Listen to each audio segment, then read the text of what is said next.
Assalamualaikum warahmatullahi wabarakatuh, saya Uus, dan ini kisah Uus. Kalau kisah sebelumnya Uus membahas tentang eee, Uus sendiri untuk menggapai mimpi Uus gimana, dan kisah selanjutnya ini adalah membahas tentang perjalanannya Uus dan teman-temannya Uus. Kita sebut eee, kita sebut aja EPA. EPA itu singkatan dari Entrepreneur Partnership Agreement. Jadi, perjanjian hubungan kerja antara Indonesia dan Jepang. Dan karena kita angkatan 12, jadi kita sebut sendiri kita tuh EPA 12. Jadi perjalanannya Uus dengan EPA 12 selama menjalani pelatihan bahasa Jepang di Jakarta. Dan tapi sebelum itu Uus mau membahas tentang perjalanannya Uus dulu sama temennya Uus namanya Widi. Karena kita sama-sama dari Kebumen, jadi orang Kebumen itu hanya kita berdua. Sebelum kita check-in untuk masuk pelatihan di P4TK, kita tuh harus mengurus dokumen penting yang paspor itu, yang sebelum check-in tuh harus ada dokumen itu untuk tahap selanjutnya. Jadi sebelum masuk pelatihan Uus sama Widi itu harus ke Disnaker. Kenapa harus ke Disnaker? Ternyata untuk program kita itu ketenaga kerjaan itu tuh harus ada surat pengantar dari Disnaker, yang surat pengantarnya itu untuk kita selipkan untuk berkas pendaftaran paspor itu di kantor imigrasi. Dan ternyata di Disnaker sendiri itu kita bingung. Kenapa? Ternyata program kita tuh nggak begitu terkenal di Kebumen. Program pemerintah yang G2G itu nggak terlalu terkenal karena kebanyakan programnya itu dari swasta yang dari LPK, dan itu kan kebanyakan anak SMK. Jadi di situ orang pengurus orang kantor di Disnaker pun itu bingung siapa sebenarnya penanggung jawab untuk pembikinan surat pernyataan itu. Dan kita harus 3 kali bolak-balik Disnaker untuk mengurus itu. Dan alhamdulillahnya kali ketiga kita selesai. Ya belum apa-apa udah banyak banget rintangan gitu, kayak harus kita bolak-balik gitu. Nggak apa-apa sih, yang namanya sesuatu yang harus kita lalui kan, itu nggak apa-apa. Oke, paspor udah kelar tuh kan. Lanjut setelah itu kita tuh masuk ke bagian inti, masuk pelatihan, check-in. Check-innya itu tuh kita ditangani oleh Japan Foundation. Selama pelatihan di P4TK selama 6 bulan itu kita diawasi oleh 2 badan dari Jepang.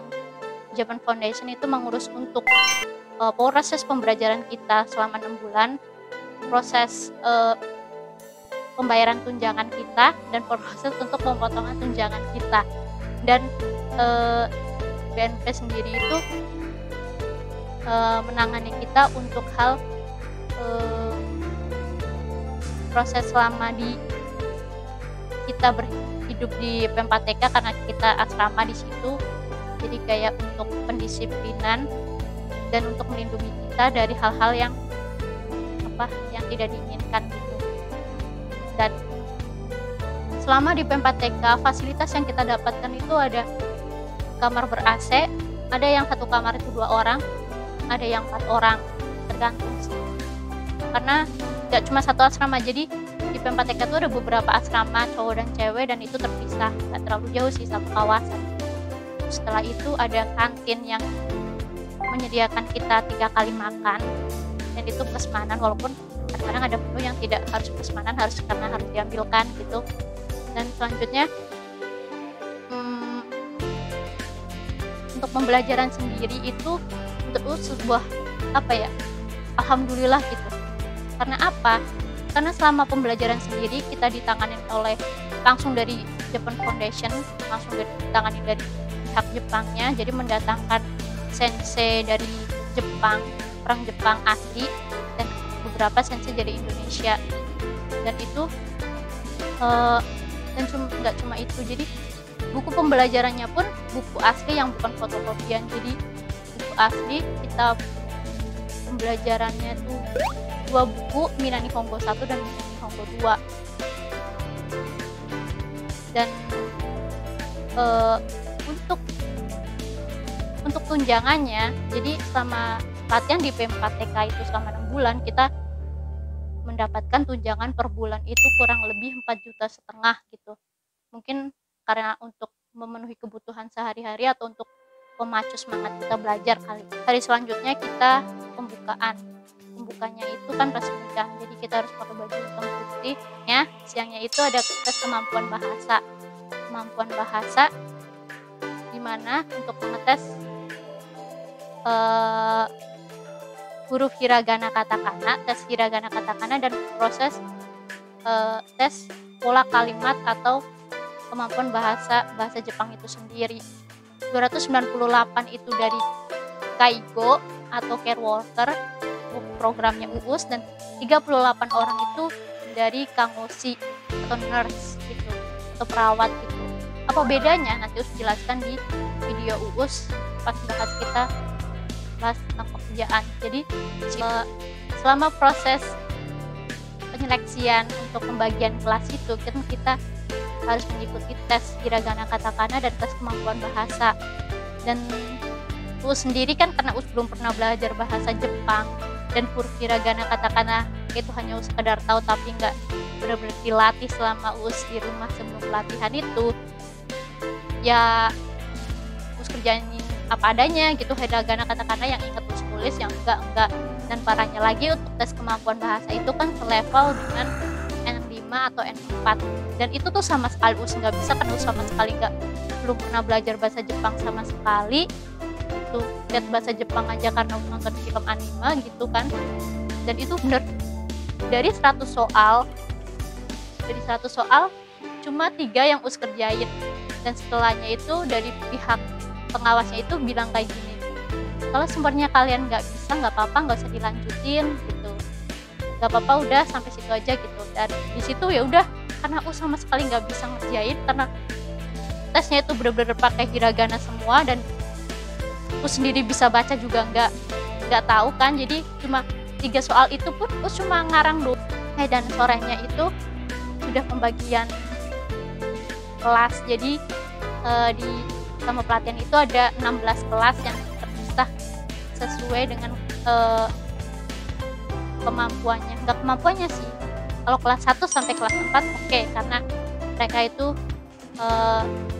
sudah pernah belajar bahasa Jepang dan sudah mengenal bahasa Jepang lebih dari UUS sendiri gitu. Jadi kelas 1 dan kelas 4 itu emang mereka mengikuti sesuai kemampuan bahasa mereka yang udah mulai cukup lah, taraf lumayan tinggi gitu. Dan untuk kelas 5 itu lumayan oke.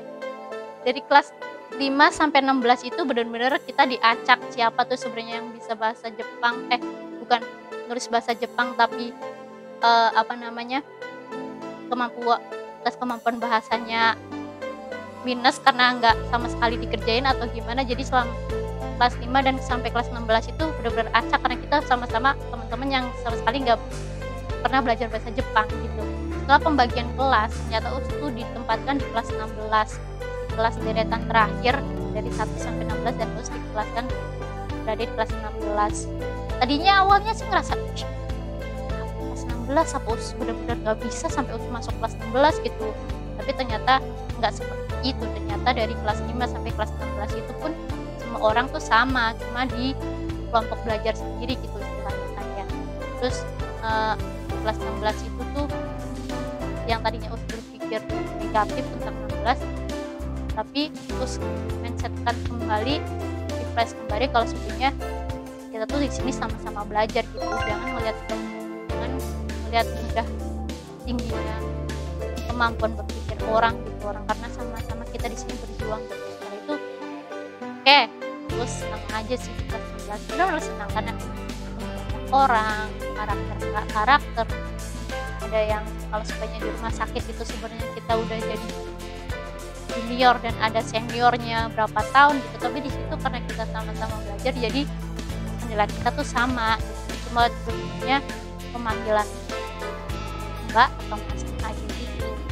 Dan apa ya, sebuah luar biasa sih terus bisa ditempatkan bersama orang-orang yang benar dia punya niat sama tekad untuk memperbaiki kehidupan mereka atau untuk mengejar mimpi mereka.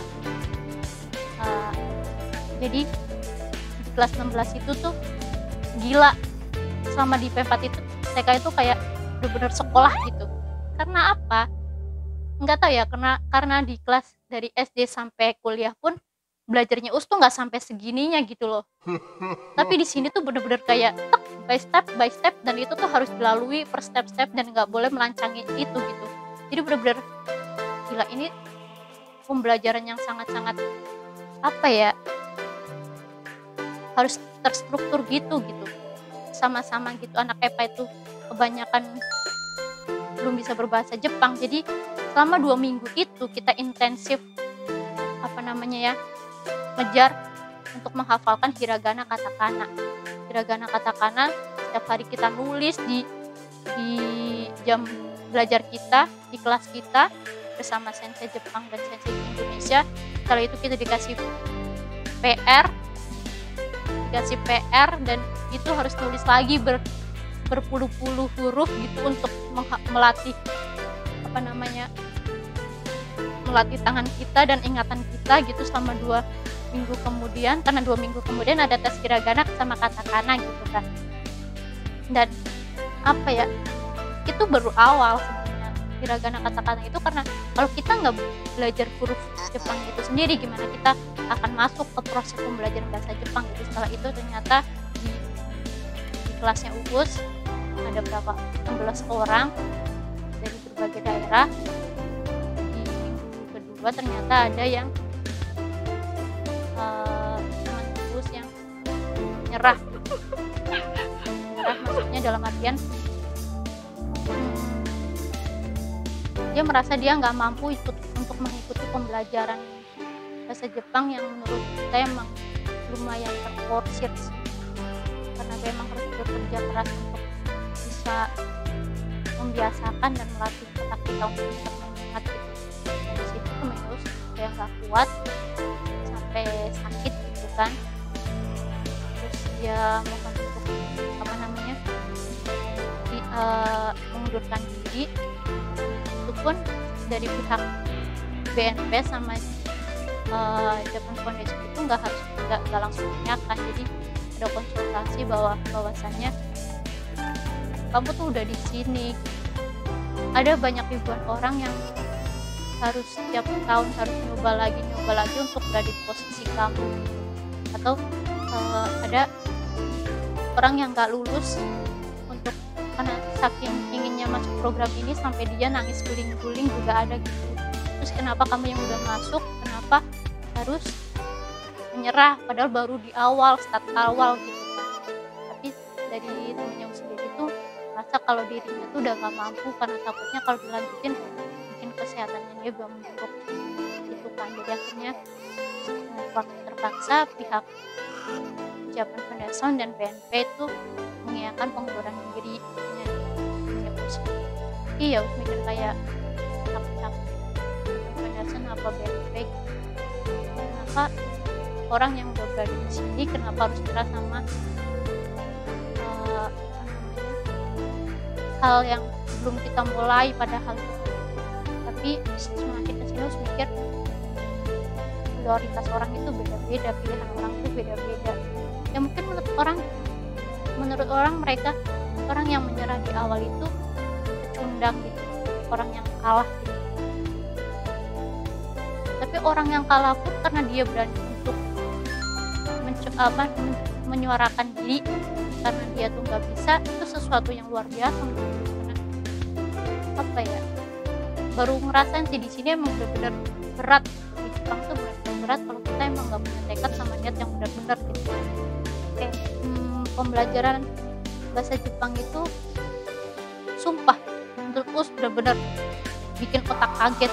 Bayangin aja, setelah intensif hiragana katakana kita masuk ke pembelajaran bahasa Jepang yang ada di buku Nihon Nihongo 1. Di situ kita sebelum masuk bab awal kita harus mempelajari kotoba. Kotoba itu tuh kosakata bahasa Jepang yang mau kita pelajari.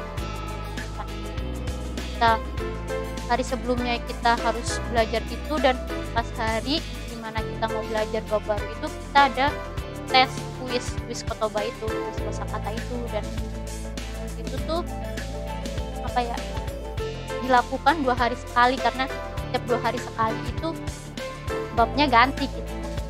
Setiap 2 hari sekali pun ada tes bab gitu. 2 hari sekali tes bab.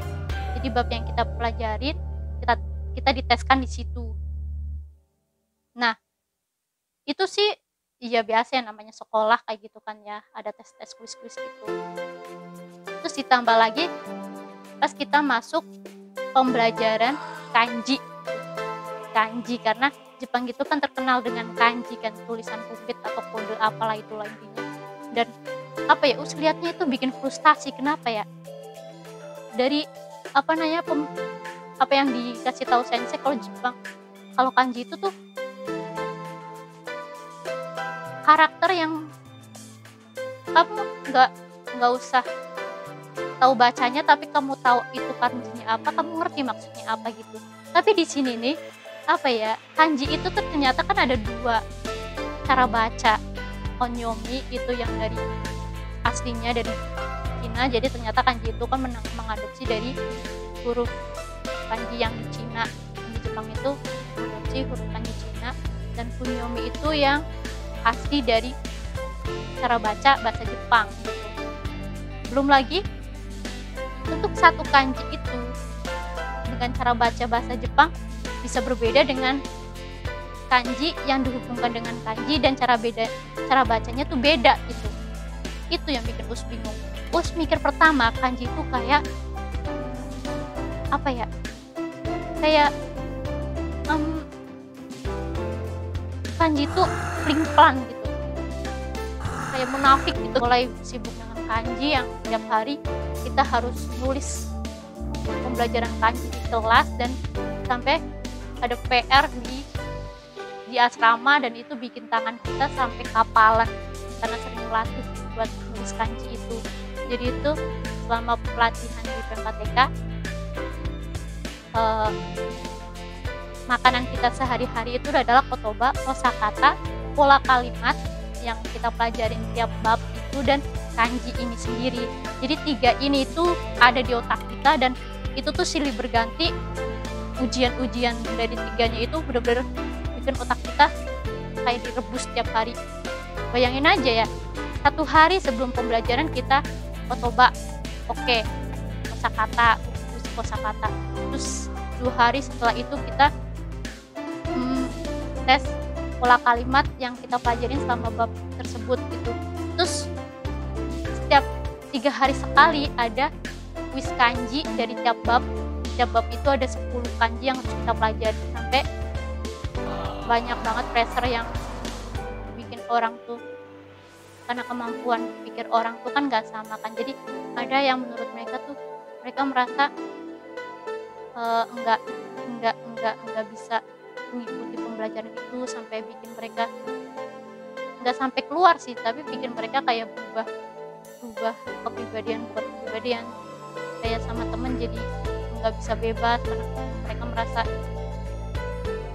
nggak bisa mengikuti gitu. Ada sampai teman-teman Neus sampai keharusannya itu sampai bikin dia nangis karena dia nggak bisa kalau nggak belajar. Ada juga yang apa ya, teman-teman Neus yang harus merasa apa ya, harus merasa kalau setiap ada ujian itu kan ada remedi kan, tapi di luar itu benar-benar kayak luar biasa sama orang-orang yang ada di PMPTK anak YPA 12 gitu. Karena apa? Karena mereka benar-benar seorang pejuang gitu, seorang yang tidak kalah sama dirinya sendiri dan sama orang lain gitu. Karena mereka walaupun mereka merasa putus asa, merasa enggak berada di titik yang sama dengan teman-teman yang lain, enggak merasa kalau apa, aku nggak bisa ngikutin ini, tapi mereka tetap jalan gitu. Walaupun disertai tangisan atau kesedihan yang mereka anggap karena mereka nggak merasa bisa gitu, tapi mereka tetap jalan, dan itu benar-benar luar biasa bagi Us. Karena apa ya, kalau nggak kayak gitu nggak hidup namanya kan ya. Orang yang pengen meraih sesuatu ya harus berjuang sampai dia jatuh bangun, dia sampai merasa sakit, sampai dia harus sedih sampai nangis gitu.